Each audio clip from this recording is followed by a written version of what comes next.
የክቡር ዘበኛ ወይንም ማዕከላዊ ሲነሳ በፊት አውራሪነት የሚጠቀሱ የላቀ ስራ ተሸላሚ ሳህሌ ደጋጉ ዘፈን እንትኑ የሙዚቃ መሳሪያ የማን እንደሆነ አውቀዋለሁ።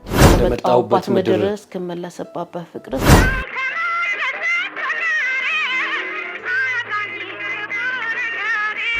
ራሳቸው ናቸው የገዟት አይደለም፣ ጋሽ ማሙር ነው የገዛላት። ግጥላ ስር ነበሩ።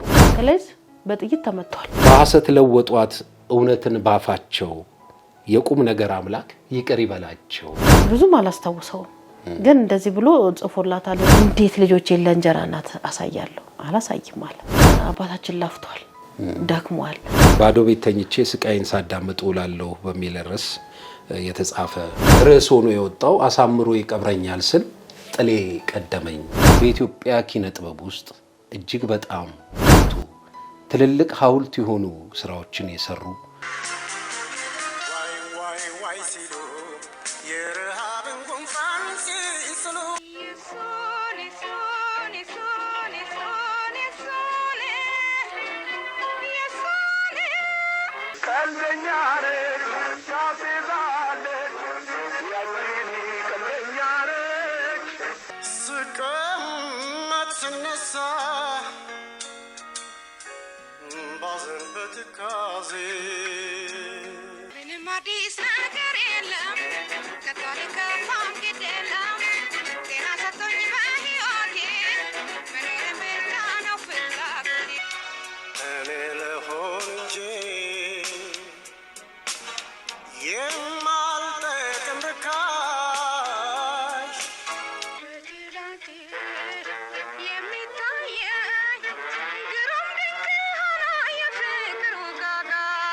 ጃኒ ስለ አባቴ እኔ አውርቼ አልዘልቀው።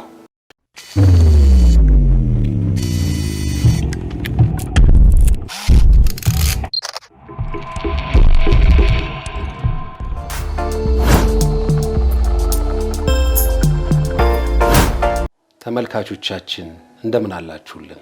እንዳላችሁበት የሀገር ሁኔታ እንደምን አደራችሁ? እንደምን ዋላችሁ? እንደምን አመሻችሁ?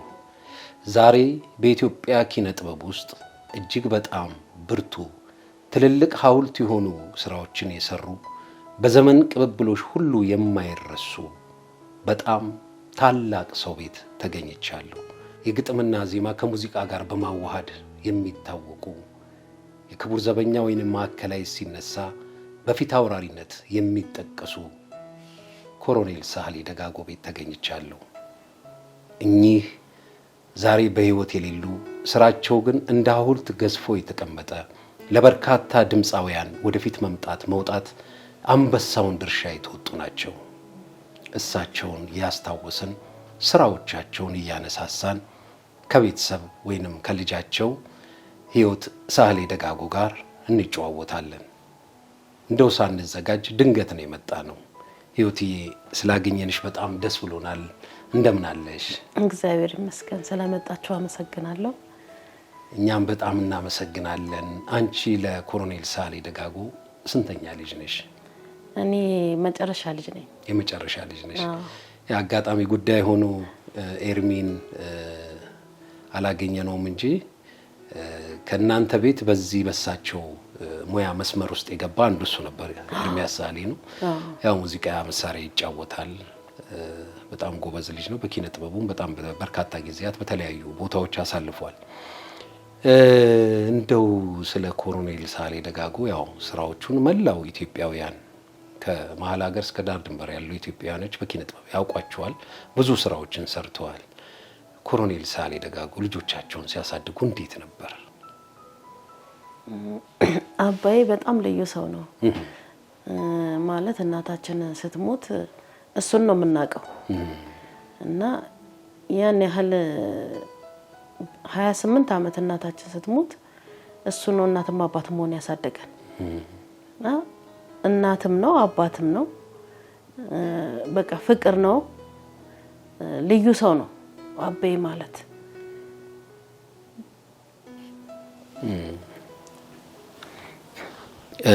እናትሽ ወይዘሮ ወይንሸት ተክሉ ከሳቸው ጋር እዛው ማዕከላዊ ውስጥ ተወዛዋዥ ነበሩ። በመድረክ የማየት የመመልከት እድሉ ገጥሞሻል? አዎ አያለው። እዛ ማዕከላዊ ያው መድረክ ላይ ባይሆንም ትሬኒንግ ሲያረጉ ይሄዳለሁ፣ አያለው። ትሬኒንግ ሰዓት ምናምን ይወስዷችሁ ነበር?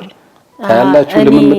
ልምምድ ላይ ሳይሆን እኔ አሁን ለሕክምና ምናምን እዛ ሲሄድ ማዕከላዊ ሆስፒታል ከዛ ታክሜ ስጨርስ እነሱ ጋር ቁጭ ብዬ ሲሰሩ ጋሽ ጥላውንም ቡዝዬም ሲዘፍኑ እነሱ ደግሞ ሲወዛወዙ ትሬኒንግ ሲሰሩ አያለው። ስለዚህ በቃ እንደዚህ ሙዚቃውን ምን በጣም ከወደድሽ ሳትታመሚ ታመምኩ ብያልሽ የሚሄድ እንትን ዋለሽ? አዎ አንዳንዴ ዝም ብዬ ሄዳለሁ። በቃ አስላለሁ እንዲያሳክሙኝ ብዬ። ግን እዛ ጠዋት የሄድኩኝ ማታ ነው አብራቸው መመለሰው እና የጠዋቱንም ትሬኒንግ አያለው የከሳቱንም ትሬኒንግ አያለው የሚሰሩት እና ብዙ ጊዜ የመሄድ ፍላጎቱን ፍቅሩ። ታዲያ እንዴት ወደ ኪነ ጥበቡ አልገባሽም አንቺ? ምንም ፍላጎት የለኝም እንጃ። ማየት እንጂ ወደዛ ማየት እንጂ ምንም ፍላጎት የለኝም። እንደው በልጅነታችን እነዚህ ታዋቂ የሆኑ ሰዎችን እነ ጥላሁንን እነ ማሙድን ምናምን እንደው በቃ የማየት መድረክ ላይ ብቻም ሳይሆን በአካል ስናገኛቸው በቃ ትክ ብሎ የመመልከት እስኪንቀሳቀሱ ቆሞ የመጠበቅ ምናምን የልጅነት ትዝታችን ነው። ያው ኮሎኔል ሳህሌ ደጋጎ ደግሞ ለብዙዎቹ ዝነኛ ድምፃውያን ግጥምም ዜማም አንድ ክፍልም የሥራ ባልደረባ ስለሆኑ እነዚህ ታላላቅ ሙያተኞች ቤታችሁ ሲመጡ ምን አይነት ስሜት ይሰማችኋል? እኔ በጣም ነው ደስ የሚለኝ ሲመጡ ማለት ነው። ግን እዛ በትሬኒንግ በሚያደርጉበት ሰዓት ወይ ጥላውን ያቅፈኛል ወይ ቡዝዬ ተክፈኛል ወይ ጋሽ ማሙድ እነሱን ስለተለማመርኳቸው ሲመጡ የሰፈር ሰው ግር ሲል ነው ደስ የሚለኝ። የሰፈሩ ሰው ግልብጥ ብሎ ይወጣልና የሰፈሩ ሰው ሲያይልን ደስ ይለናል። ታይ እንጂ የእውነት ልክ እንደ ድሮ የ120 ፕሮግራም ሳንቲም አስከፍላችሁ ለማሳየት አልሞከራችሁ? እንደሱ አልሞከርንም፣ አላሰብንም። ግን እንደው ለጨዋታ ነው። ግን በቃ የሰፈሩ ሰው በር ከፍተን ስናይ በቃ እንትን ላይ አስፋልት ላይ የሰፈሩ ሰው ግር እስከሚወጡ መኪናቸው እስኪነሳ ብዙ ነሽ። አዎ ከዛ በቃ በጣም ድባቡ ደስ ይላል እነሱ ግር ሲሉ። ግን እኛ ስለለመድናቸው ይሄን ያህል ጓጉተን አይደለም የምንጠብቃቸው። መጡ ነው በቃ ስለለመዳችኋቸው ስለምናቃቸው ስላለ ምንም እናንተ አይመስላችሁም? ምንም አይመስለንም። እነሱስ እቤት ሲመጡ እናንተን እንዴት ነው እሱ ጠርቶ በስማችሁ ምናምን? አዎ ጥሩ። ልክ እነሱ ሲመጡ እኛ ወደ ውስጥ እንገባለን። ከዛ እየተጠራን ግንባራችንን እንሳማለን። ከዛ እነሱ ወደ ጨዋታቸው ሲሄዱ ያው እኛ ወደ ውስጥ እንገባለን። ይፈልጉትን ነገር ያወራሉ፣ ይጫወታሉ። ቁጭ ብሎ የማዳመጥ ምናምን እንትን የለንም፣ እንወጣለን። እንደው ኮሎኔል ሳህሌ ደጋጎ ከሚሰሩበት ቦታ በተጨማሪ ለፈጠራ ስራ በጣም ምቹ የሆነው ብዙውን ነገር የሚሰሩት እንግዲህ ቤታቸው ነው። እቺ እንግዲህ ዜማ የሚቀምሩባት ኦርጋናቸው ናት አይደል? ዜማ የሚሰሩባት ናት። ራሳቸው ናቸው የገዟት? አይደለም፣ ጋሽ ማሙድ ነው የገዛለት። ማሙድ አመድ እቺ ሳትመጣ በፊት ግን በጠረጴዛና እስራስና እስክሪብቶ ነው እንትኑ ኪቦርዱ የሚመጣው ማለት ነው። የመቱ የእንትኑን ሲሰራ ያንቋቋዋል ጠረጴዛውን። በስራስም በስክሪብቶ በእግሩ እያረገ ነው የሚሰራው። የሚገርም ነው። ኦርጋን በሌለበት ሰዓት ማለት ነውና የሆነ ጊዜ ጋሽ ማሙድ መጥቶ ያየዋል ሲጽፍ ማለት ነው። ከዛ እንዴት ሳህሌ በምንድን ነው የምትሰራው? እንደዚህ ምን እንዳረገለት ትፈልጋለህ ስለው ኦርጋን ግዛልኝ አለው። እሱ ቁጭ ብሎ ተደውሎ በመኪና መጣ ኦርጋኑ። ማሙድ ከቤት ሳይወጣ ኦርጋኑ መጣ። የሚገርም እንትኑ ነው የሚመጣው ከሱቅ ስለሚመጣ ወደው ኦርጋኑ መጣለት። ማሙድ አህመድ ደግሞ የራሱ የሙዚቃ መደብር ነበረው፣ ፒያሳ ነበረው። ከዛ በዚቻውን በቃ በዚህ በደንብ እያቀናበረ የፈለገውን ነገር ይሰራል። እና አንዳንዴ ደግሞ ሌሊት እየተነሳ ያው ኦርጋኑ ሳይኖር ሌሊት ብንን ብሎ ይነሳል። ሳሎን ቁጭ ይላል፣ ይጽፋል፣ ይቀጠቅጣል፣ ምን ይላል። እንደው እነዚህ ትልልቅ ስራዎች መነሻ ጠረጴዛና እስክሪብቶ መሆናቸው እየገረመኝ ነው። ጨዋታ ያነሰዋልና እንደው ሌሊት ተነስተው እንደዚህ ዜማ ለመፍጠር እንደዚህ አይነት መንገድ ይጠቀማሉ ስትይ አንዳንድ ጊዜ እንደው በምን አይነት ሙያ ውስጥ ነው የገባው? እንደው እንዴት አድርጎ ነው የሚሰራው? እንደው እንቅልፋችንን አጣን ያላችሁበት ጊዜ የለም? እንቅልፍ ማጣት ሳይሆን ያመመው ሁላ ይመስለናል። ይሄ በሽታ ነው እንጂ ለሊት ልክፍት ብለው ይመስላችኋል? ብቻቸውን ተነስተው ብድግ ብሎ ከዛ የሆነ ነገር ስንሰማ ይንቋቋል። ከዛ ወተን አይተነው ተመልሰን እንተኛለን እና የሚያመው በቃ የሆነ ነገር እያወራን እንጥል ብሎ ይሄድና እስክሪብቶና ወረቀቱን ይዞ መጻፍ ያችን የጻፋትን ደግሞ የሆነ እንትን ጸጥ ያለ ቦታ ካገኘ በቃ እዛች ላይ እንትን ይላል።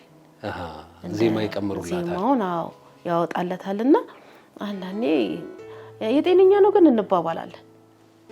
ከዛ በቃ ስራው ነው ተውት ምናምን እኛ በቃ አርገን እንደ ስራው አርገነው ማየት ጀመርን እንጂ የእውነት እየታመመ ሁላ ይመስለናል ለሊት ብድግ ሲል። የሚገርም ነው። በኋላ እየተለማመድነው ስንመጣ በቃ በራሱ ሰዓት ይነሳ፣ በራሱ ሰዓት ይጽፋል፣ በራሱ ሰዓት ይተኛል።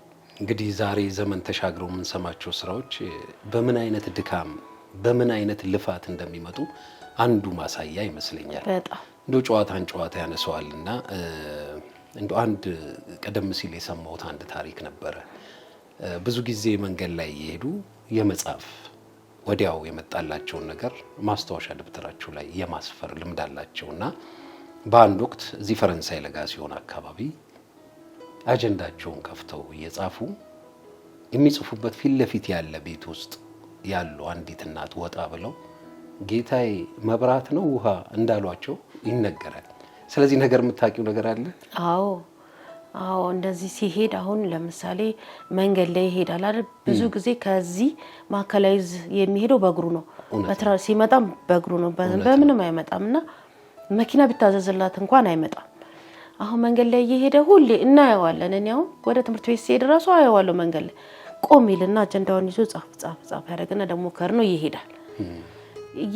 እየቆመ እየጻፈ ነው እንትን የሚለው መንገዶችን የሚጨርሰው እና በዚህ አጋጣሚ እንደዚህ ሰው በር ላይ ቆሞ እየጻፈ እያለ ሴትዮዋ ከፍተው ጋሽዬ ውሃ ነው የመብራት አለችው። ያን የሚሰበሰበው እንደዚህ ስለነበር እየተባለና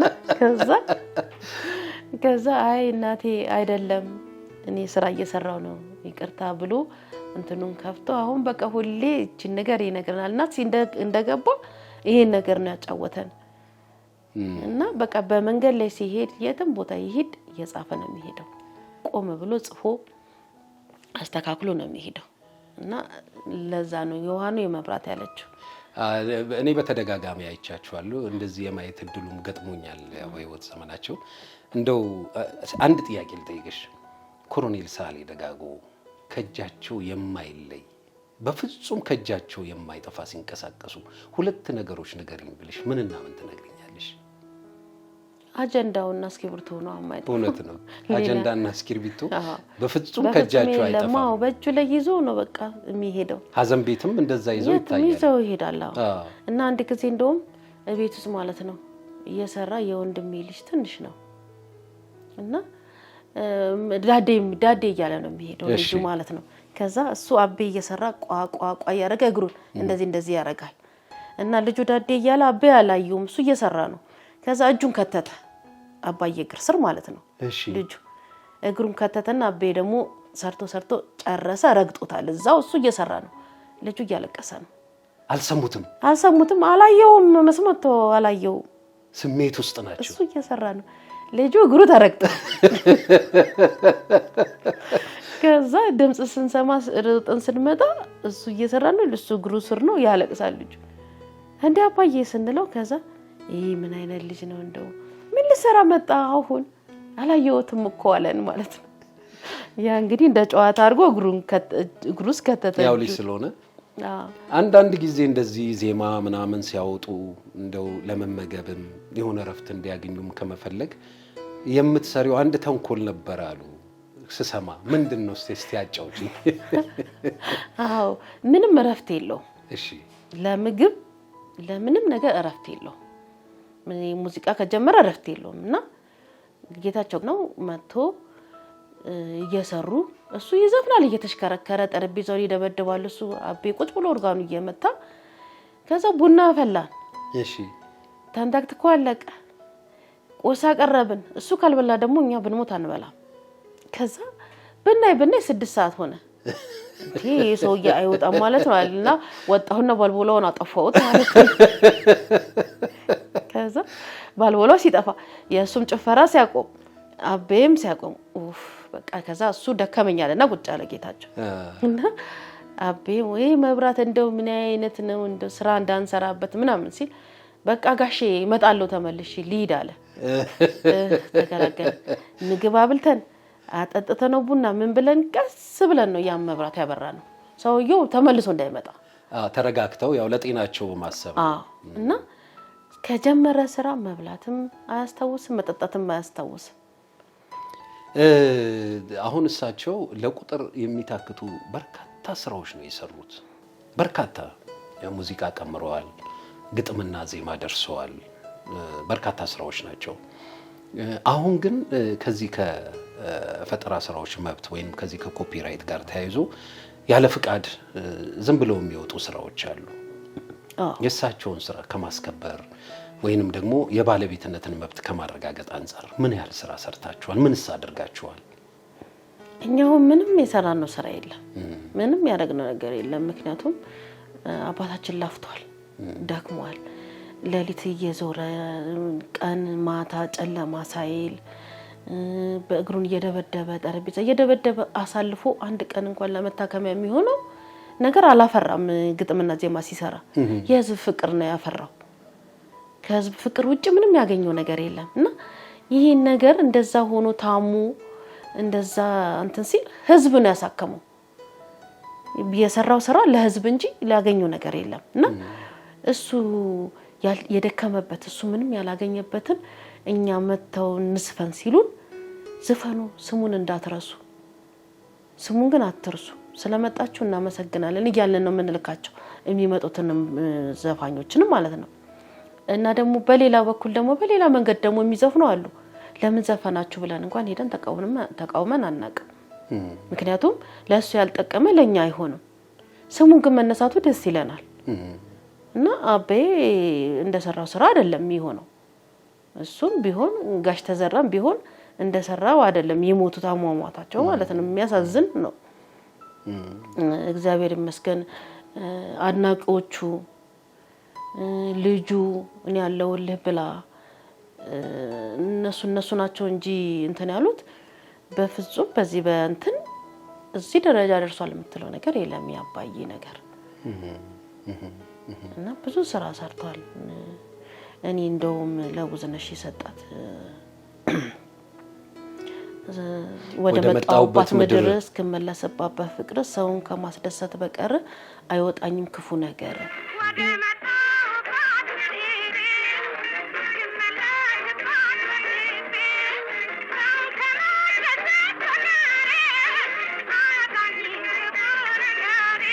ይሄን ነገር ለራሱ ነው የጻፈው ለሷ ሳይሆን ማለት ነው ለራሱ ምክንያቱም እዚህ ምድር ላይ ሲኖር እንዲህ ብሎ ያተቀያየመው ሰው የለም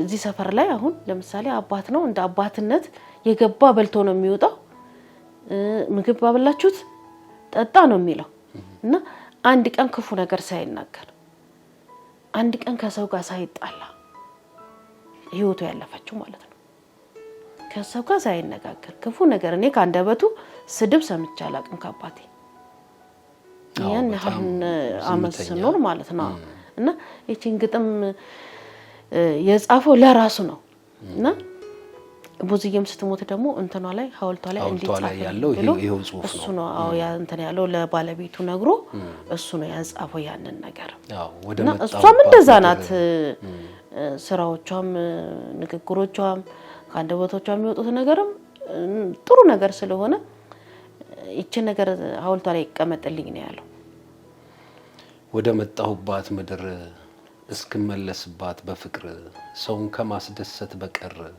አይወጣኝም ክፉ ነገር የብዙዬ ሐውልቷ ላይ የተጻፈው ይሄ ጽሁፍ ነው ኮሎኔል ሳህሌ ደጋጎ ስለ ቤተሰቦቻቸው ወይንም ስለ ባለቤታቸው ወይንም በቤተሰብ ውስጥ ስላለ አንድ ነገር የጻፉት ግጥምና ዜማ አለ የምታስታውሽው ስለ ባለቤቱ የጻፈው ያው ስትስቅ ስለ ጥርሷ ስስቅ አይኗ በቃ ስለሱ ጽፎላታል ምን የሚለው ነው እስቲ አስታውሺ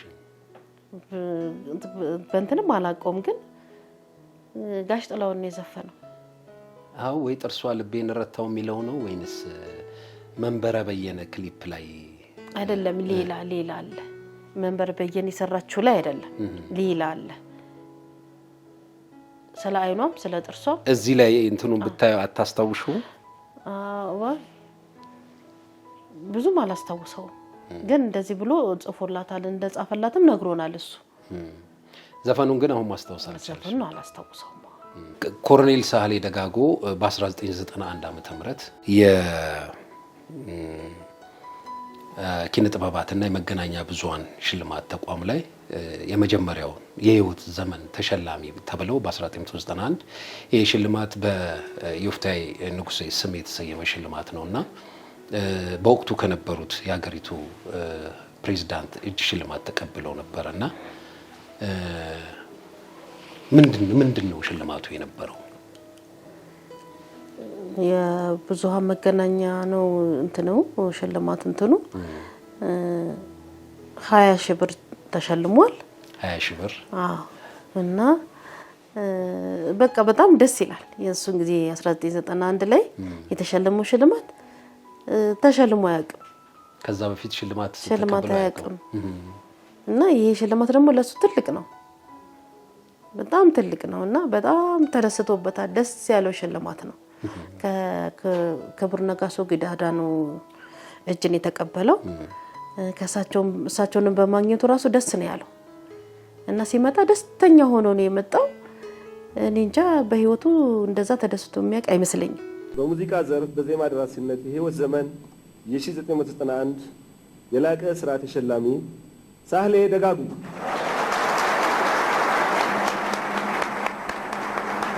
የሽልማቱ ስነ ስርዓት ላይ ከቤተሰብ አልታደምሽም አንቺ እሱ ብቻ ነው ሄደው እሱን ነው ይዘውት ሄዱት መጡ ይዘውት ሄዱ እኛን አንተና አላሉንም አካባቢው እንዱ አባትሽ በቴሌቪዥን ቀጥታ ስርጭትም ነበረ ብዙ ሰው በየቤቱ ፕሮግራሙን ይከታተል ነበር የመጀመሪያው ሽልማት ነበር በኢትዮጵያ ውስጥ በ1991 ትምህርት ቤት ምን ተሰማሽ ጓደኞችሽ እንደዚህ አባትሽ ተሸልመው እንደ የሀገሪቱ ከፍተኛ ባለስልጣን ናቸው ከፍተኛውን የሆነ ዲፕሎማም ብርም ነው የተሸለሙትና ምን ተሰማሽ እኔ በቃ አባይ በቴሌቪዥን ሲታይ ወይ ስለሱ ነገር ሲወራ ኩራት ይሰማኛል በጣም ነው መኮራውና እመልስም ሁላ ማልመልስላቸው ጊዜ አለ በጣም ነው ደስ የሚለኝና ያኔ ሽልማት ሲሸለም የሰፈሩ ሰው እየመጣ እንኳን ደስ አሎት እየመጡ እንኳን ደስ አሎት በር ያንኳኩ በጣም በቃ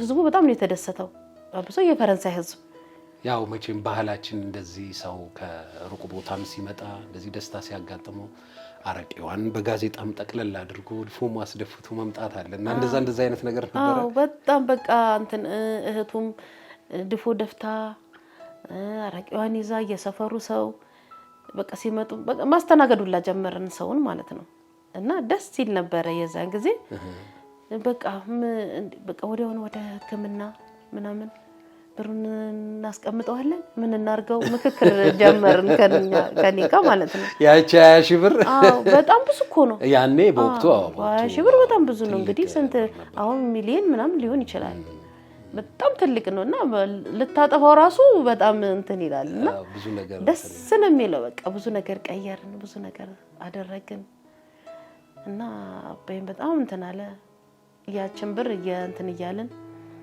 እንደገና ደግሞ በጣም የሱን እንትን የጋሽ ጥላውንን ዘፈን የሚሰማ በፊት ማለት ነው ፕሮፌሰር ኃይሌ ከበደ የሚባላል አሜሪካን ሀገር ነው የሚኖረው እና ይመጣል በቃ በህይወቱ የቆመው እሱ ነው ማለት ይችላል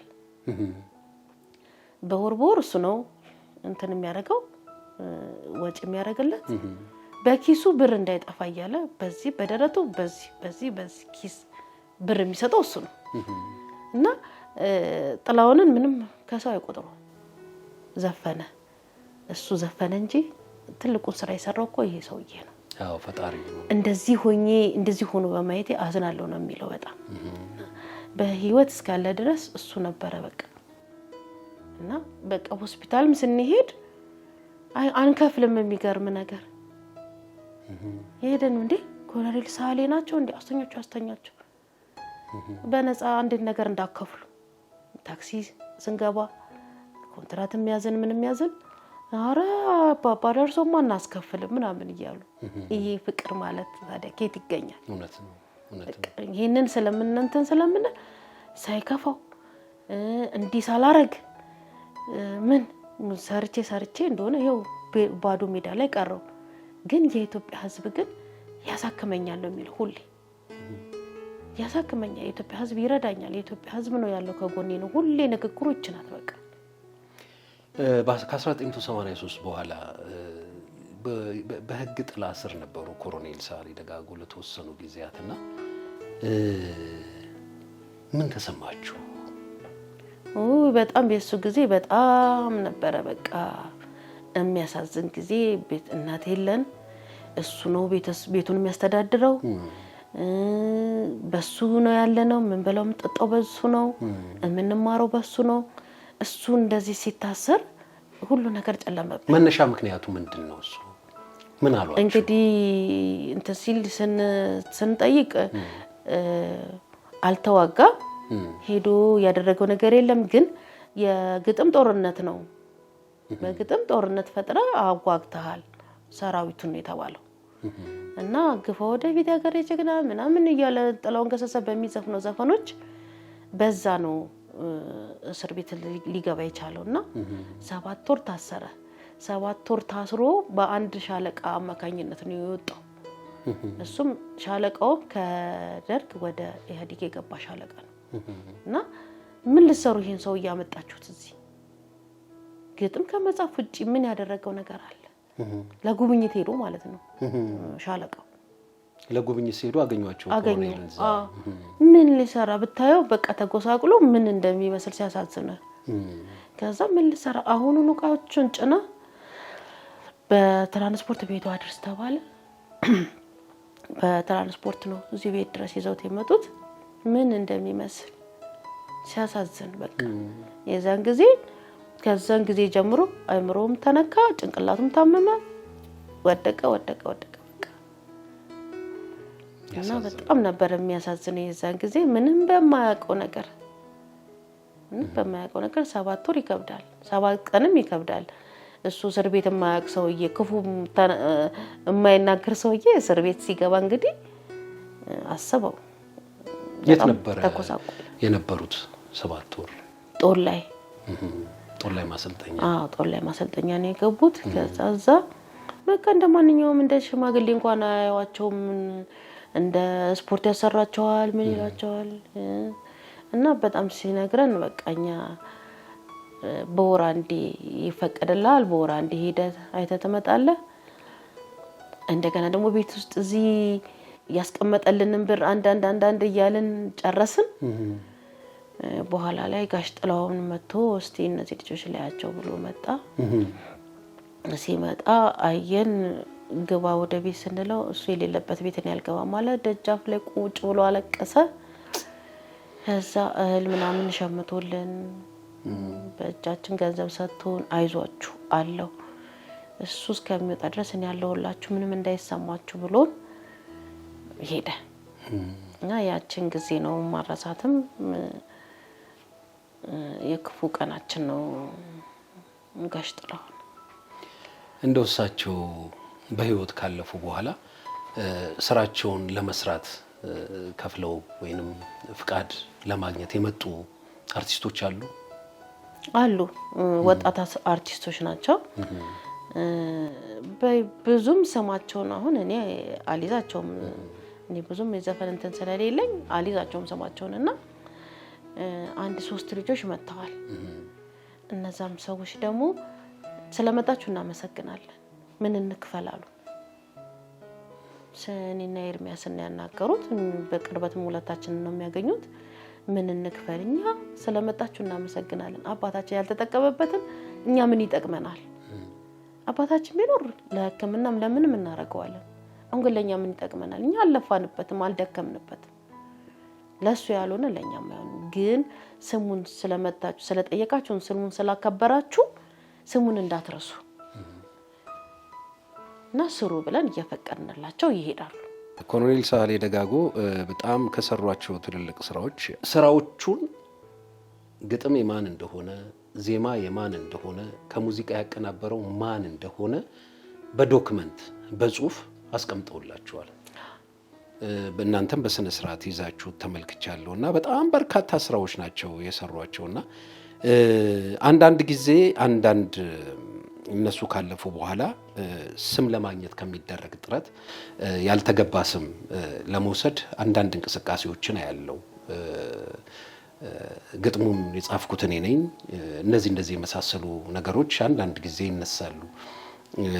ኮሎኔል ሳህሌ ደጋጎ እዛ ክፍል ውስጥ እዛ የሙዚቃ ቡድን ውስጥ የተሰሩ ስራዎች ግጥምና ዜማ የማን እንደሆነ ከሙዚቃ ያቀናበረው ማን እንደሆነ በሰፊው በአጀንዳ ለይተው አስቀምጠዋል። ለጥላሁን የሰጧቸውን፣ ለብዙነሽ የሰጧቸውን፣ ለማሙድ የሰጧቸውን፣ ለተፈራ ካሳ፣ ለመንበረ በየነ በጠቅላላ የሰጧቸውን እንዳለ አስቀምጧቸዋል። ታዲያ የእናንተ ከሚመለከተው አካል ጋር ተነጋግሮ የባለቤትነትን መብት ለማረጋገጥ ምኑን የከበዳችሁ? እኔ እንጃ። እኔ አሁን እንደዚህ የባለቤትነት ለማረጋገጥ እኔ ወዴትም መንቀሳቀስ አልቻለም።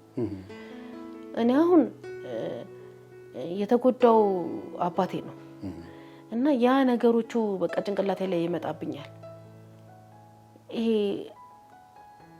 ብትሄድበት ወይ ክፉ ትነጋገራለህ ወይ ደግ ሊኖር ይችላል።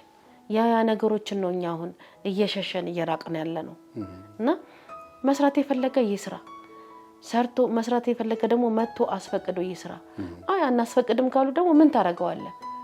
እኛ አሁን አባታችን ያስለመደን ጥሩ ነገር ነው ያስለመደን። ወደ ጭቅጭቅም ወደ ነገርም እንድንሄድ እየተገፋፋንበት ጊዜም የለንም እና የሱን ስራ አሁን እንዲ ነው አሁን ይሄው ዶክመንት አድርጎ ቁጭ አድርጓል። ማንም የኔ ነው ማለት አይችልም። አለ ከነጽሁፉ ወረቀቱ ላይ አለ የከሌ ነው እንኳን ያንተ ነው እንኳን አሁን ጋሻ አያሌ እንትና አየለማሙ መጥቶ ይሄ የኛ ነው ሳህሌ ብሎ ሲለው አይደለም ይሄው እኔ አለኝ ወረቀት ብሎ ያሳየዋል ጋሻ እንትና ለጋሻ አየለማሙ እና እንደዚህ እየተባባሉ ነበር ሲሰሩ የነበረው። ዛሬ ላይ ግን እኛ ተወላጆቹ ዶክመንት ከሌለን ማለት የለብንም መናገር የለብንም። ለምን እኔ አሁን የሆነ ዘፈን ተዘፍኖ ባይ እንትኑ አውቀዋለሁ ቅንብሩ የማን እንደሆነ አውቀዋለሁ። ሲዘፈን እንትኑ የሙዚቃ መሳሪያ የማን እንደሆነ አውቀዋለሁ። ይሄ እኮ ያቤ ቅንብር ነው ያቤ ስራ ነው ላለው ከመኖር ብዛት የሳቸውን የሙዚቃ ስልት ወይንም እንትኑን በውስጥ ምን አይነት ምት እንደሆነ ከውስጥ አለ አውቀዋለሁ። እና እንዲህ ራሱ ሲዘፈን ራሱ ይሄ የክብር ዘፈኛ እንትን ነው ሙዚቃ ነው ላለው ልክ ሊጀምር ሲል አውቀዋለሁ ምቶቹን እና የሌለንን ደግሞ የኛ ነው ብለን መከራከር የለብንም። ምክንያቱም ዶክመንት ከሌለን የለንም። እኛው ከዚህ በፊት እንትና ኮኮ ሰብስቤ ተጫወተችው አላል በነስጌ የብዙዬን የተጫወተችው እሱ ላይ ያቤ አለ ግጥም ይሁን እዚህ ላይ ግን አላቀረበልንም። እሱ ግን ሲያወራን ሰማዋለን እኛ እና እሷ ግን ያለችው የሆነ የሐረር ክፍለ ሀገር ምናምን ከስር የጻፈችው እና ኤርሚ አናገራት ስልክ ደውሎ ማለት ነው። ሲያናገራት ጥሩ ምላሽ አልመለሰችም። ዘጋው። እኛ ከሰው ምንም አንፈልግ እንኳን ከታዋቂዋ ከሷ ከትልቋ ትንንሾቹ ሲመጡ እኮ እንዴ እኔ እኮ የድሮ የካሴት አለ የጋሽ ጥላውን የድሮ ዘፈኖች እና ድምጻቸው ቆንጆ ልጆች አሉ የሚዘፍኑ እስቲ የጋሽ ጥላውንን እንትን ግጥምና ዜማ ፈልገን ነበር። ግጥምና ዜማው ምን ያደርግላቸዋል? ካሴቱን አዳምጡት እያለን እያወጣን ነው የምንሰጠው ካሴት የጋሽ ጥላውን ማለት ነው። እነዛ ልጆች የሱን ዘፈን መጽፈን ስለሚፈልጉ ማለት ነው። እና እንኳን እንደዛ ሆኖ ከሷምኛ ምንም ገንዘብ ሳይሆን ለአባታችን ክብር ቦታ ሲጭ ነው። በቃ እኛ ትልቁ ነገር የአባታችን ክብር ማንነቱን በቃ የምንፈልገው ያንን ነው። እኔ አባቴ በሬዲዮ ሲነገር ስሰማ ባለሱቆች ምናምን ዛሬ እኮ የኮነሬልን ሰማን ምናምን ሲሉኝ ደስ ይለኛል በጣም። እና ይሄ ምን ማለት ነው? ክብር ማለት ነው። ባለሱቅ አክብሮት ሲነግረኝ ክብር ማለት ነው እና ተገቢ አይመስለኝም የኔ ነው የከሌ ነው ብሎ መከራከር ተገቢ አይመስለኝም ምክንያቱም አለ እኮ በህግም ባናስቀምጠው እንግዲህ እንትን ባይወጣለትም በጽሁፍ ግን የተቀመጠ አለ አዎ አየሁኝ ዶክመንቶቹንም አይቻለሁኝ ለታሪክ እንዲተላለፍ አድርገው በርካታ ስራዎችን የሰሯቸውን ስራዎች ለነማን ምን እንደሰጡ ግጥሙ ማን እንደሆነ ዜማውን የማን እንደሆነ ለታሪክ እንዲተላለፍ አድርገው ነው ያስቀመጡት ለምሳሌ እዚህ ላይ ጥላውን ገሰሰ የተጫወታቸው ዜማዎች በሳህሌ ደጋጎ ተደርሰው በጥላውን ገሰሰ ድምጻዊነት የተዜሙ ይላሉ በዝርዝር ተቀምጠዋል እዚህ ጋር በሳህሌ ደጋጎ ተደርሰው በብዙነሽ ድምጻዊነት የተዜሙ ይላሉ እዚህ ጋር በዝርዝር አሉ እዚህ ጋር በሳህሌ ደጋጎ ተደርሰው መንበረ በየነ ድምጻዊነት የተዜሙ ይላሉ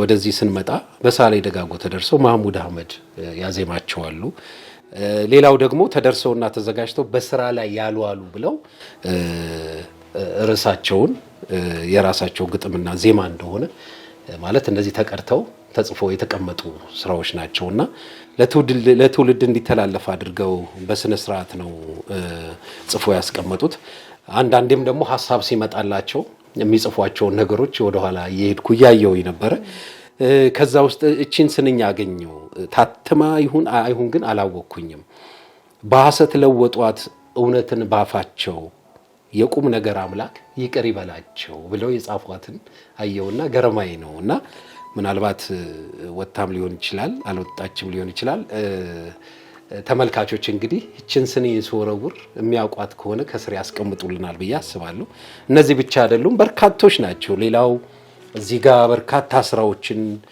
የዜማው ድርሰት የዜማው ርዕስ የዜማው ደራሲ ማን እንደሆነ የግጥሙ ደራሲ ቀማሪው ማን እንደሆነ የሳቸውን ብቻ ሳይሆን የነገዛኸኝ ደስታዬ ሲራክ ታደሰን የሌሎቹንም የግጥምና የሰለሞን ተሰማ አለ የሸዋን ዳኝ ወልደየስ አለ የአቡበከር አሽኪ አለ ግርማ አድኮ አለ የበርካቶቹን ከነስማቸው ከነስራቸው ሁሉ በዝርዝር የጻፉበት ስራዎች አሉ ቀደም እንደው እንተንስል ሌላው ደግሞ በጣም የገረመኝና ደስ ያለኝ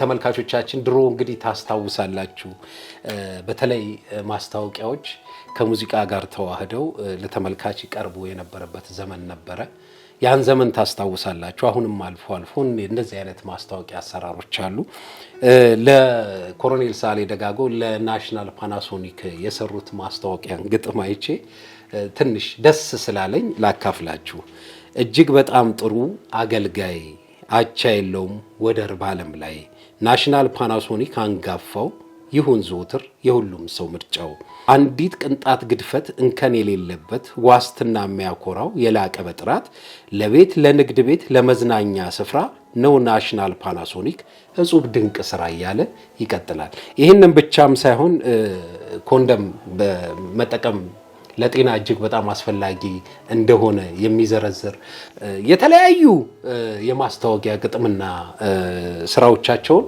እንዲሁ በማስታወሻ አስቀምጠው ለታሪክ እንዲተላለፍ አድርገው አስቀምጠው ያየውበት ሁኔታ ነው ያለው ልጆቹም እሳቸው የሚገለገሉበትን የሙዚቃ መሳሪያ ሌሎቹንም ቁሳቁሶች በስነ ስርዓት አስቀምጠው ነው ያየሁት ለአንድ ስራ በርካታ ፎቶግራፎች ከቤት ወስደው ባይመለስልንም እጄ ላይ የተወሰኑት አሉ ብላ ህይወት የተወሰኑትን አሳይታኛለች ኮሎኔል ሳህሌ ደጋጎ በአንድ ወቅት የተነሱት ፎቶ ነው ይሄም የተነሱት ፎቶ እንደሆነ ነው ህይወት የነገረችኝ ከሌሎች ድምጻውያን ተወዛዋዦች አሁን እዚህ ላይ የምታዩዋቸው እናቷ ናቸው እሳቸውም የማዕከላዊ ዞን የክቡር ዘበኛ ተወዛዋዥ ነበሩና ዝነኞቹ የክቡር ዘበኛ ዳንኪረኞች በ1969 ዓ.ም ለዘመን መለወጫ በዓል በእንዲህ ያለ አቀራረብ ህዝብን ሲያስደስቱ ብለው ከፊርማ ጋር ለማስታወሻ ኮሎኔል ሳህሌ ደጋጎ ያስቀመጡት ፎቶ ነው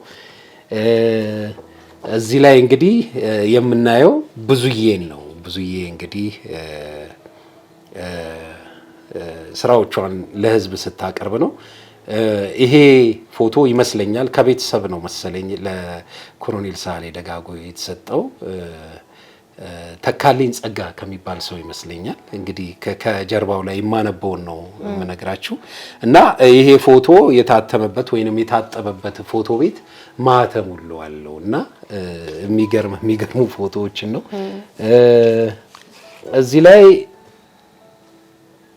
የክቡር ዘበኛ ኦርኬስትራ ዝግጅታቸውን ሲያቀርቡ ነው የማየው እዚህ ጋር እሱ አኮርዲዮን ሲጫወቱ እዚህ ጋር የምታዩዋቸው አኮርዲዮን እየተጫወቱ ነው ኮሎኔል ሳህሌ ደጋጎ ሳክስ ይጫወታሉ አኮርዲዮን ይጫወታሉ ኪቦርድ ይጫወታሉ እነዚህ የሙዚቃ መሳሪያዎች እየተጫወቱ ነው ግጥምና ዜማን እየደረሱ ለድምጻውያን የሚያስተላልፉትና ይሄንን የሚያሳይ ፎቶግራፍ ነው ማህሙድና እነሱ እንትመሻቸው ተቀባዮች ናቸው መሰለኝ ማህሙድ ይኸው እጁን አጣምሮ የጎንዮሽ ያየ ይታያል እዚህ ቀደም እንዳልኩት ያው እናቷ ናቸው ዘመናዊ ዳንስ ነው እየደነሱ የሚታየው ሌሎች ፎቶዎችም አሉ ይሄም የእናቷ ነው ይሄ ደግሞ በ1964 ዓመተ ምህረት በእንደዚህ አይነት ሁኔታ ተመልካቹን አስደስተዋል ብለው ኮሎኔል ሳህሌ ደጋጎ ማስታወሻቸውን ጽፈው ከጀርባ ያስቀመጡት ፎቶግራፍ ነው እንግዲህ በርካታ ፎቶግራፎች አሉ እነዚህን የመሳሰሉ ፎቶዎች አሉ ከአውራምባ ታይምስ ጋዜጣ ዝግጅት ክፍል ለሙዚቀኛ ሳህሌ ደጋጎ የተሰጠ ማስታወሻ ይላል ሚያዝያ 17 2001 ዓመተ ምህረት ነው እንግዲህ ኢንተርቪው ሲያደርጉ የተነሱት ፎቶ ነው እና ሌሎችም በርካቶች አሉ መጽሔቶች አሉ ጋዜጦች አሉ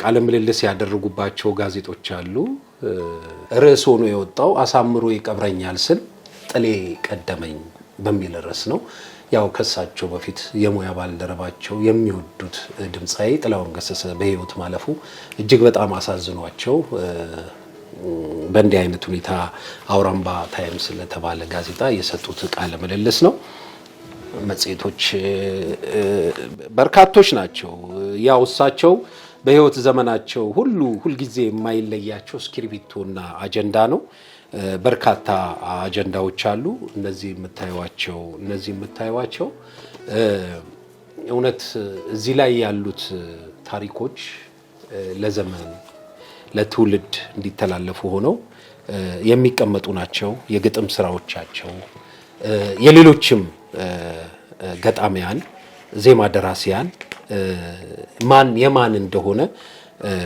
በደንብ አሳምረው ጽፈው ያስቀመጡት ማስታወሻቸው ናቸው ሌላው ኖታ የተማሩበት ወይንም ኖታ ሲማሩ የወሰዱት ማስታወሻዎች ናቸው እዚህ ላይ የሚታዩትና ኮሎኔል ሳህሌ ደጋጎ በርካታ ቁም ነገር ያላቸውን መልእክት ያላቸውን ማስታወሻዎች አስቀምጠዋል እዚህ ጋር እንደምታዩት የእሳቸው ሳህሌ ደጋጎ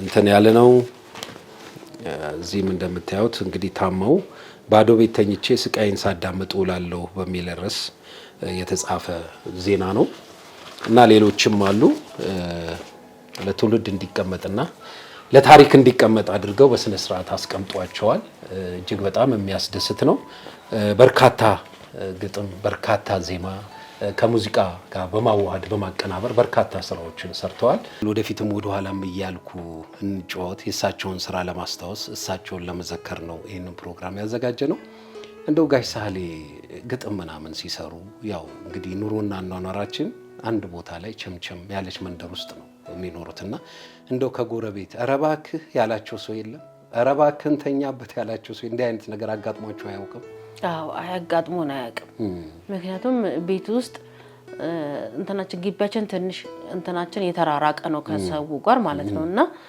እንደዚህም የሚረብሽ ስራ ይሰራ እንኳን እነሱን አይደለም እኛም ተኝተን እኛን የሚረብሽ ስራ ይሰራ ምክንያቱም በምን ይሰራል እንትን አለችው ጊታር አለችው ወይ በጊታሩ ነው የሚሰራው ጊታሩን ካልፈለገ ደግሞ እንደ ኦርጋን ከእንቱ ጠረጴዛው ነው የሚጠቀመው ያቺን ጠረጴዛ ደግሞ ቀስ እያለ ነው የሚመታው በእግሩ ሪትሙን እየጠበቀ በእንትኗ ኦርጋኗ ከመጣች በኋላ እንደዚህ የሚጮህ እንትን የለም አጭሆም አይሰራም በቃ ቁጭ ብሎ በቃ የለም እሱ እንደዚህ እያለ ነው የሚመጣው ይቀርጻሉ እንደዚህ እያለ እንትን ይላል እና ያዋለን እንስቃለን እንደው ይሄ ነገር እንደው ምንድነው ይውታባየን ባባልና ደግሞ እንስቅበታለን እሳቸው ግን በጣም ትልልቅ ስራዎችን ለማስቀመጥ የለም አይን ጨፍኖ ነው የሚመታው ኦርጋኑ ሲጫወት እኔ አንድ ጊዜ አስተዋውሳለሁ እንትን ማከላይዝ በሽጉጥ ተመቷል ማከላይዝ በጥይት ተመቷል እንዴት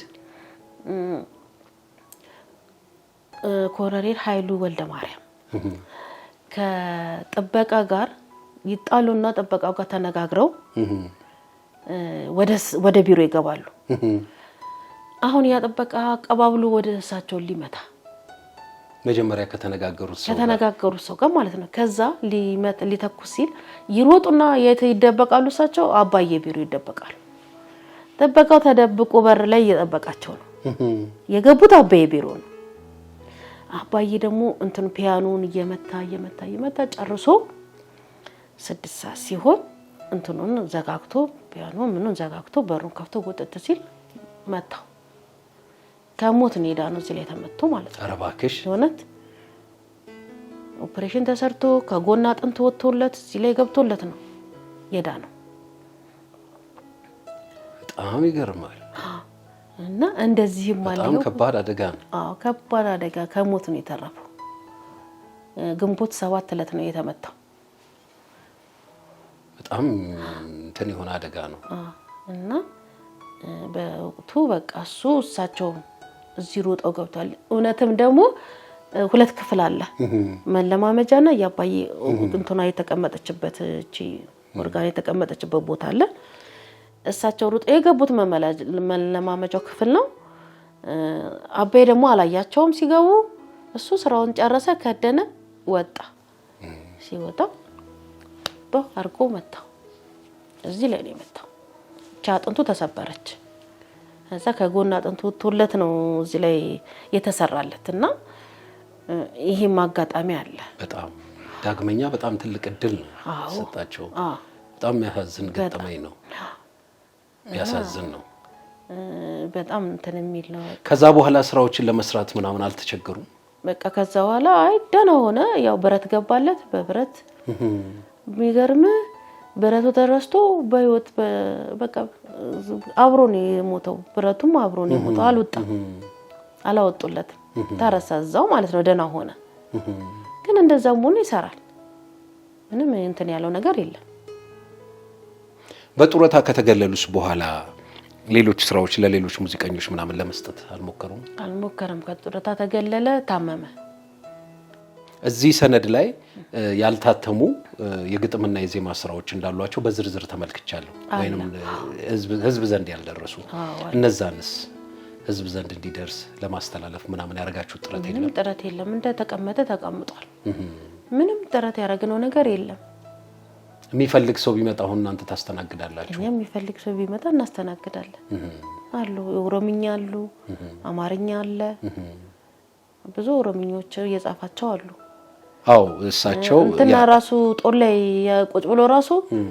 የጻፈው ግጥም ብዙ አለ ጦር ላይ ቁጭ ብሎ ከዛ በኋላ ግን ከጦር ላይ ከመጣ በኋላ ምንም ነገር አልጻፈም አዋሽ ባንድ አቋቁሞ ነበር አዋሽ ባንድ አቋቁሞ እየሰራ ያለ ነው እንግዲህ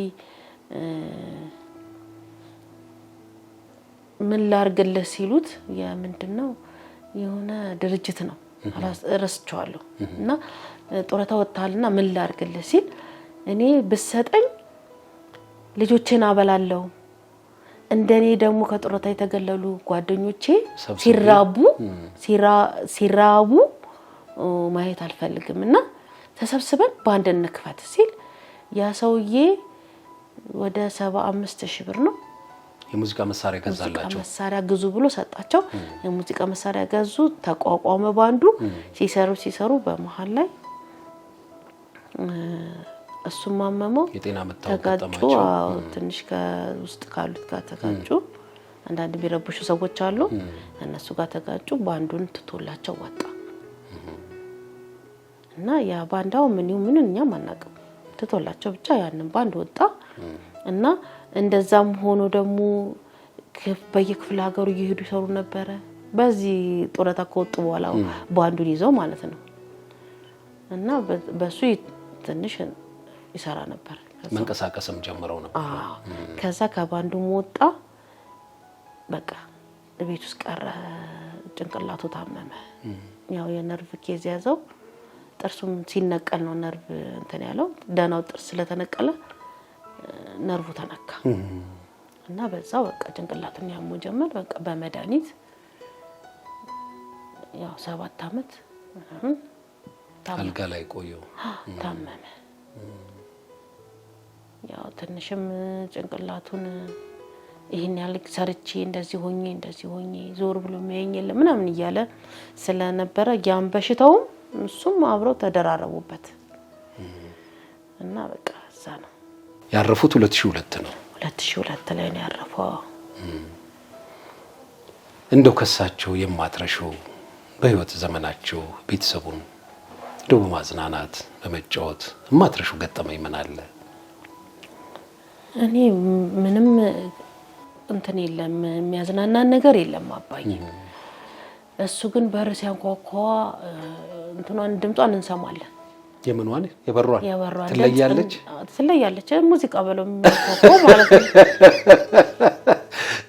አባዬ መጣ እንላለን መጥሪያ ነበረ መጥሪያውን አበላሸ ነው ለምን ቤቱ ሲጮህ እንትን ይላልና አበላሸ ነው ከዛ የሚያንኳኳት ትለያለች እና መጀመሪያ ግንባር ለመሳም ምን ሯሯጠው ነገር ያባታችሁ መደፋትም አለ መገፈታተርም አለ ከዛ ተሰልፈን ግንባራችን ተስመን እንገባለን እና ምግብ ይቀርብለታል ለእያንዳንዳችን ሳያጎርስ አይጎርስም እና በጣም በቃ ምን ነበር እኔ እንጃኒ ስለ አባቴ እኔ አውርቼ አልዘልቀው አመት ባል ሲመጣ ከዘራውን ይዞ በር ላይ ይቆማል እኛኮ ዶሮና በግ አንገዛ እሱ ነው የሚገዛው በር ላይ ይቆማል ከዘራውን ይዞ ይቆማል ሲያልፉ ኑ ባለ ዶሮች ይላል ገበያውም እዚህ ቅርብ ነው በዚህ በመንገድ ሲያልፉ ኑ ባለ በጎች ይላል ያያል ያስገባል ራሱ ይከፍላል እኛ ምንም የምንገዛው ነገር ሽንኩርት ምናምን ካልሆነ በስተቀር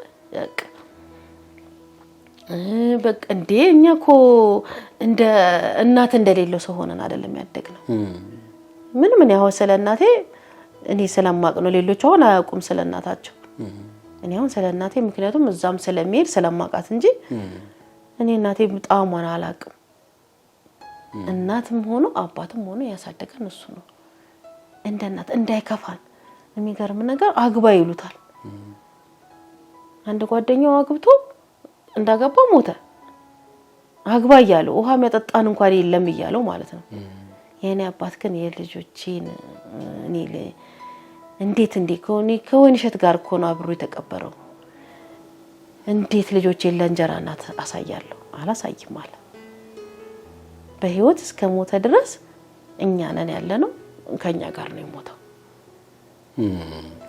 ምንም ሳይጎልብን እንደው ይሄ ዘርፍ ያው ብዙ ሰርቷል የመስራታቸውን ያህል አልተጠቀሙም ኤርሚያስ ወደዚህ ዘርፍ ሲገባ ቅራላላችሁ እኔ ኤርሚያስ ሲገባ በራሱ ጥረት ነው የገባው በራሱ እኔ አሁን ተማሩ ይለናል ብታያበ እንድንማር ይፈልጋል እኮ እኔ አሁን ዶሬ ሚፋሶላ በይ ብሎኝ ከዛ ያስተምረናል ሙዚቃ ያስተምሯችሁ ነበር ከዛ ክረምት ላይ ያሬድ ትገባላችሁ ይለናል እኔ ዶሬ ሚፋሶላ እነሱ ይያሉ ሲሉ እኔ የለሁም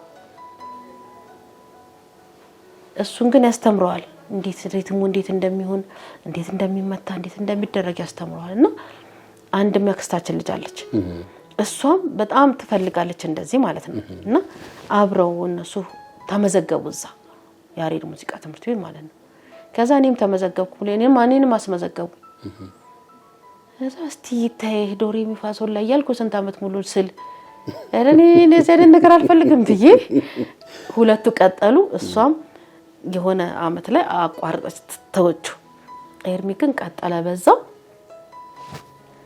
እንደውም ተሸላሚ ሆኖ ጎበዝ እንደውም አስተምሩ ላይ እየተባለ ነበር እዛ ኖታ ጎበዝ ነው ምክንያቱም እዚህ ነው ከሱ ጋር ነው የሚሰራው ኖታ መጻፍ አበይኮ በራሱ ነው ኖታ የሚጽፈው ኖታዎቹ ምናምን የሚጽፋቸው ኖታዎች ብታይ የሚገርሙና እኔ እንደውም አንዳንዴ ይሄ መንፈስ ነገር ነው የሚመስል ስታይ ይሄው እንዴት ይነበበለታል ይሆናው ነገር ነው ይሄው አባዬ ይነበባል ስለ አንቺ አይገባሽም አንቺ ስለማይገባሽ ነው ታዩ ይለኛል እና ኤርሚያስም ጎበዝ ነው ኖታ ሲጽፍ ኦርጋንም ማሲንቆ ክራር ነበር የተመረቀበት ማለት ነውና በሱ ተመርቆም ጎበዝ ነበርና እኔ እንጃ አባይም ስለነበረ እንትን ይለዋል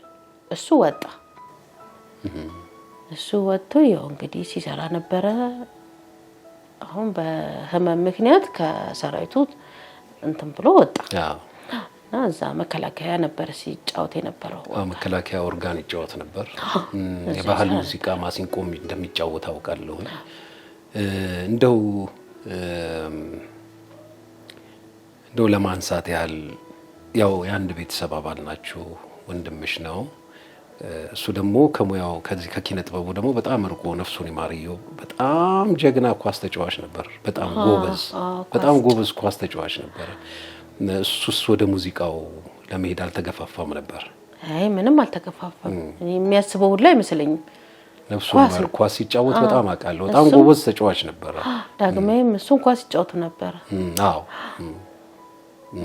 እነሱ ኳስ ሲጫወቱ ነበር ጎበዝ ነበር ኳስ ሲጫወት ግን ወደ ሙዚቃው እየሄደ የለም ወደ ሙዚቃው አንድ እሱ ነው ኤርሚያስ ሳሌ ጎበዝ ሙዚቃ መሳሪያ ተጫዋች እሱ ነበር በቃ እንትን ያለው አሁን ግን ስለ ሙዚቃ ማውራት አይፈልግም ምንም ነገር ስለ ሙዚቃም ስለ ምንም ማውራት አይፈልግም እና በቃ እሱ ነው የወጣው ባባዬ ስለ ጋሽ ሳሌ እንደው ሳላነሳው የማላልፈው ወይንም ቀረምትው ነገር ምን አለ እኔ ስላበይ አውርቻ አያልቅልኝ እንደው ቦሮ ራሱ እንትን ነው ሳውራ እንበይ የሚመጣል ስለሱ ሳውራ እና አባዬ ልዩ ፍጡር ይመስለኛል እኔ እንጃ ወንዶች በቃ አባት እንደዚህ አይነት አባት አለ ወይ እንደ ምድር ላይ እስከምል ድረስ ማለት ነው የሚገርም እንድንጥር እንደ የሰው እንድንመኛ ያደርገን ራሳችን ጥረን ሰርተን እንድናደርግ ነው የሚፈልገው እና ፎቶአችንን ተቀብሎ ባንክ ቡክ ከፍቶ ብር የሚያስገባልን አባት ነው ስራ ኖሮኝ እኔ እሱ ነው ብር የሚያስገባልኝ ስራ ኖሮኝ እንዲህ አይነት አባት ነው ለወደፊታችን ምን ማድረግ እንዳለብን እኛ የሚገርም አሁን እቺን ቤት ማለት ነው እቺን ቤት ሲያቆምልን ብዙ ቦታውን የሚፈልግ ሰው አለ ሽጥና ታከምበት እንዴ እኔ ሳልፈ ልጆቼ እንዴት ይሆናሉ እሱ በመኖሩ የትም አልተንገላታንም እሱ ስላቆመልን እቺን ቤት ማለት ነው የትም አልተንገላታንም የትም ቦታ አልሄድንም ኮርተን እንኖራለን ነፍሱን ይማር ይያለን ያመሰገን ነው ምን ነው አንድ ቀን ስለ አባታችን አዝነን አናቀም አባታችን እኮ እንዲህ አደረገን ብለን ያለው ነገር የለም አደረገልን እንጂ እኔ ኮራለሁ በጣም ያባቴ ነገር የሆነ ነገር ያባቴን ነገር ሳገኝ አንድ ነገር ላይ አውልና አባቴን ነፍሱን ይማረው ስቀመጥ አባቴን ነፍሱን ይማረው ሶት አባቴን ነፍሱን ይማረው እሱ ስላለ ነው አንኳኩቼ የምገባው የተንገላታ ነው የለን ተፈጠርንም አልተንገላታንም አሁንም አልተንገላታንም እግዚአብሔር ይመስገን ምንም ይሁን ነው ነገር የለምና ትልቅ አባት ነው በጣም ትልቅ ልዩ አባት ነው ስለ አባቴ አውርቻ አልጨርስምና ደግ አባት ለኔ አይደለም ለጎረቤት ለፈረንሳይ ህዝብ ደግ አባት ምን አይነት ሰው እንደነበሩ ነው የሚለን ሁሉም ኮነሬል ኮ ምን አይነት ሰው እንደነበሩ ድምጻቸው አይሰማም እንዲህ አይነት አለ እንደ ሰፈር ውስጥ ይሉሃል አሁን ዞር ብትል ምንም ነገር አታገኝም እንዲህ አይነት ሰው አለ እንዴ እኛ ቴሌቪዥን ሲገባ ማለት ነው ቴሌቪዥን እንትን ብሎልን ያለም ዋንጫ አለ እና ቤቱ መሬቱ ጣውላው ፊት ነው የሚያሳየው ሲወለወል ማለት ነው። አንድ ሰው ጫማው ልቆ እንዳይገባ ነው የሚለው የሰፈር ልጆች። ቦታ ከሌለ ሶፋ ላይ እንዳትቀመጡ አይባል። ሶፋ ላይ ነው የሚቀመጡት። ቦታ ከሌለ መሬት ላይ ሲቀመጡ ይጨንቀዋል። እንዲህ አይነት አባት ነው እና በጣም ደግ አባት ነው። ቃላት የለኝም እውነት ስለሱ ለማውራት ማለት ነው። አባቴ ነፍሱን ይማረው። እውነት እንጃ ቀጥታ ገነት የሚገባ ሁላ ነው የሚመስለኝ ያርግላቸው። ምክንያቱም ስራዎቹን ስታየው ባጸደ ገነት ያኖራቸው። አሜን። ባጸደ ገነት ያሳርፋቸው። አሜን አሜን። እንግዲህ ያው ወደፊትም ወደ ኋላም እያልን ነው የምንጨዋወተው። በርካታ ስራዎች ሰርተዋል። በተለይ በኢትዮጵያ ሕዝብ ዘንድ በተለየ ሁኔታ የሚያስታውሰው የታሪክ ክስተት ወይንም ደግሞ ወቅትን አመላክቶ በኪነ ጥበብ ከሚታወስባቸው ሙዚቃዎች አንደኛው ዋይ ዋይ ሲሉ የረሃብን ጉንፋን ሲስሉ ይሄ ለጥላሁን የሰጡት ግጥሙ እሳቸው ነው። ከሙዚቃ ያዋሃዱት እሳቸው ናቸው። የዜማው ደራሲ ተዘራ ኃይለ ሚካኤል ነው። በተለየ ሁኔታ የተለየ ትውስታ በኢትዮጵያ ሕዝብ ዘንድ አለ።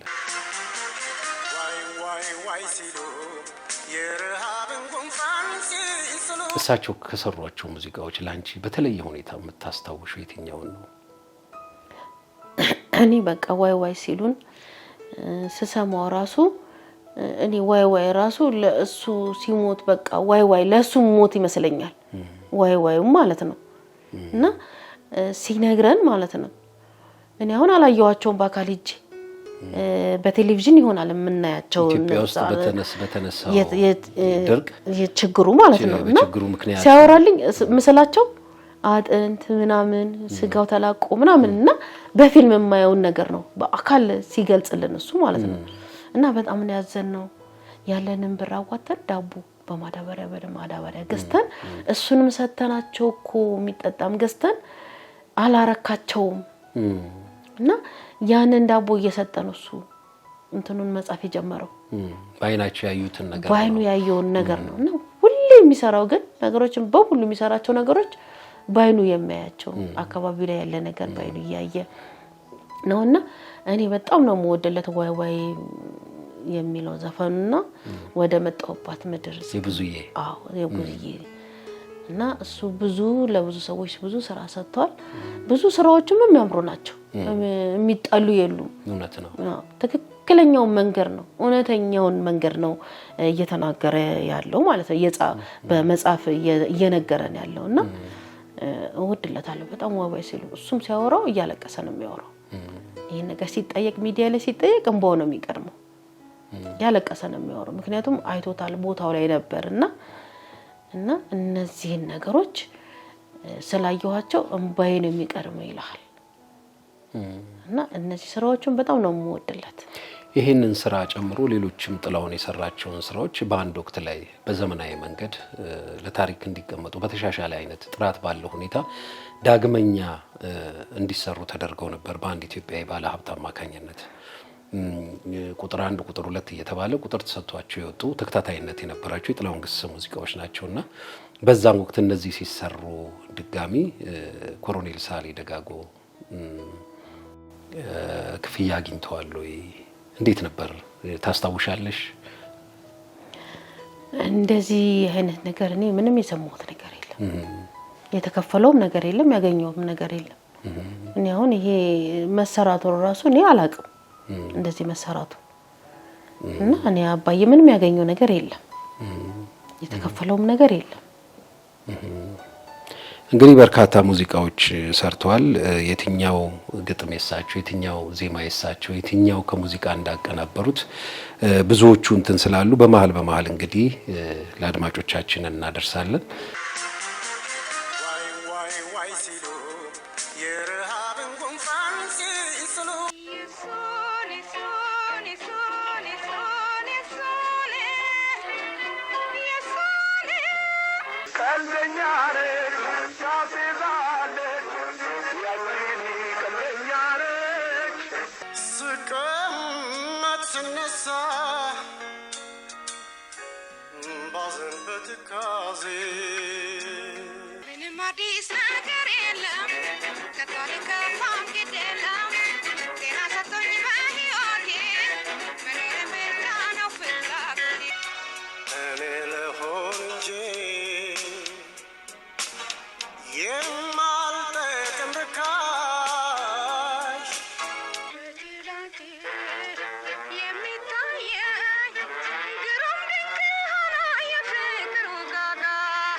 በተረፈ ቀረ የምትይው ነገር ካለ እድሉን ልስጥሽና እናጠቃል። ምንም የቀረ ነገር የለም። በጣም ደስ የሚል ጨዋታ ነው። ምክንያቱም የተጫወትነው ስለ ትልቅ ሰው ክብር የሚገባው ሰው በህይወት ኖሮ እቺን ጊዜ ቢያይ ብዬ የምመኝለት አባት ነው እና ደስ ይለኛል በጣም። የቀረ ምንም ነገር የለም። እንግዲህ በቀረ ደግሞ እግዚአብሔር ይሙላበት። ታሪካቸው ያው አባይን በጭልፋ ነው ብናወራው አያልቅም እና እንደው እሳቸውን ለማስታወስ ስራቸውን ለመዘከር በኢትዮጵያ ኪነት እድገት ውስጥ ያበረከቱትን አስተዋጽኦ ጉልህ ስፍራ እንዲያገኝ ለማስታወስ የሰራነው ስራ ነው። አድማጮቻችን ተመልካቾቻችን በያሉበት በዝግጅታችን እንደተደሰቱ ሀሳብ አስተያየታቸውን ኮሜንት ላይ እንደሚያስቀምጡልን እናምናለን። ዛሬ ኮሎኔል ሳህሌ ደጋጎን ቤታቸው ተገኝተን ከህይወት ሳህሌ ደጋጎ ጋር ስለሳቸው፣ ስለ ስራዎቻቸው፣ ስለ ቤተሰብ አንዳንድ ጨዋታዎችን እየተጫወተን አሳልፈናል። እንግዲህ በሚቀጥሉት ጊዜያት ከሌሎች መሰል ሙያተኞች ጋር እስከማገኛችሁ ድረስ ለሀገራችንም ለኛም በያለንበት ሰላማችን ይብዛ። ሰላም ሁኑልኝ።